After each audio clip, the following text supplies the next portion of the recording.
Hello everyone, അപ്പോൾ ഇത് രണ്ടാമത്തെ വീഡിയോ ആണ്. ഞങ്ങൾ നടന്നു പോയതുകൊണ്ട് തന്നെ റോഡിലൊക്കെ ഫുൾ ലൈറ്റ്സ്, ഭയങ്കര രസമായിരുന്നു കാണാൻ. അത് കഴിഞ്ഞ് നമ്മൾ പോയ സ്ഥലത്തിൻ്റെ തീമാണ് പാനിപ്പൂരി തീമാണ് കേട്ടോ. രണ്ട് സൈഡിലും ഇലകൾക്കുള്ളിൽ പാനിപ്പൂരി വെച്ച്, പിന്നെ സീലിങ്ങിലൊക്കെ പാനിപ്പൂരിയുടെ പാക്കറ്റ്സ് വെച്ചിട്ടുള്ള അലങ്കാരങ്ങളും നടുക്ക് ദേവീയുടെ വിഗ്രഹവും ഒക്കെ ഭയങ്കര ബ്യൂട്ടിഫുൾ ആയിരുന്നു കേട്ടോ.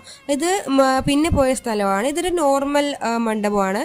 അത് കഴിഞ്ഞ് പോയ സ്ഥലത്ത് ഇച്ചിരി ക്യൂ നിൽക്കേണ്ടി വന്നു, കാരണം ഭയങ്കര ക്രൗഡഡ് ആയിരുന്നു, ഭയങ്കര തിരക്കായിരുന്നു കേട്ടോ. അതിൻ്റെ അകത്ത് എനിക്ക് തോന്നുന്നു ഇവിടുത്തെ ഒരു സംസ്കാരവും ചരിത്രവും ഒക്കെ പറയുന്ന ചുവർ ചിത്രങ്ങളൊക്കെ ഉള്ളൊരു മണ്ഡപമാണിത്.